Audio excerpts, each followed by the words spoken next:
समाजातील प्रत्येक घटना थेट आपल्यापर्यंत पोहोचवणारे आपलं हक्काचं न्यूज चॅनल क्रांती सूर्य न्यूज. संपादक शशिकांत राजवंत.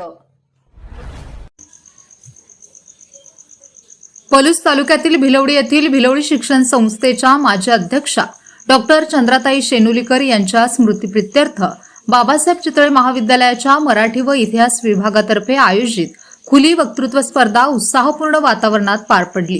कार्यक्रमाच्या अध्यक्षस्थानी प्राध्यापक जी.एस. साळुंखे होते, तर प्रमुख पाहुणे म्हणून प्राध्यापक धनंजय भाट, कला, विज्ञान व वाणिज्य महाविद्यालय पलूस उपस्थित होते.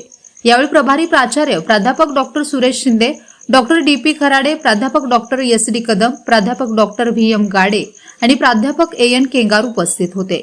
प्रमुख पाहुणे प्राध्यापक धनंजय भाट यांनी मोबाईलच्या वाढत्या वापरामुळे तरुण पिढी वाचन आणि लेखनापासून दूर जात असल्याची खंत व्यक्त केली.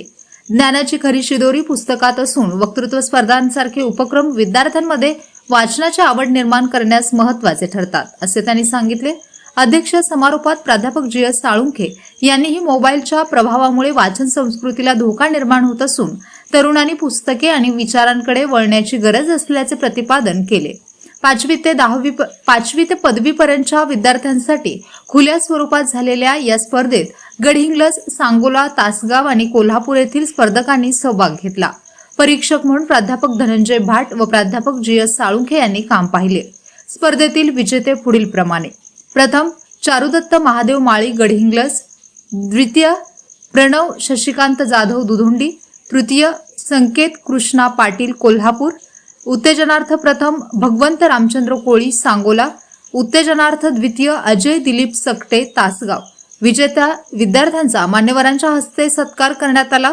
बक्षीस वितरण गुरुवार दिनांक 16 जुलै 2026 रोजी होणार असून विजेत्यांनी त्या दिवशी बक्षिसे स्वीकारावीत असे आवाहन करण्यात आले. कार्यक्रमाचे स्वागत व प्रास्ताविक प्रभारी प्राचार्य डॉक्टर सुरेश शिंदे यांनी केले. सूत्रसंचालन प्राध्यापक ए.एन. केंगार यांनी केले, तर आभार प्राध्यापक डॉक्टर एस.डी. कदम यांनी मानले.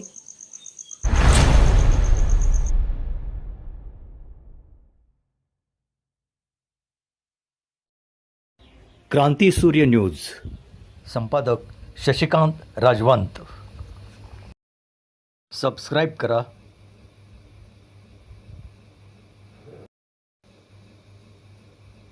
बेल आयकॉनला क्लिक करा आणि लाईक करायला विसरू नका.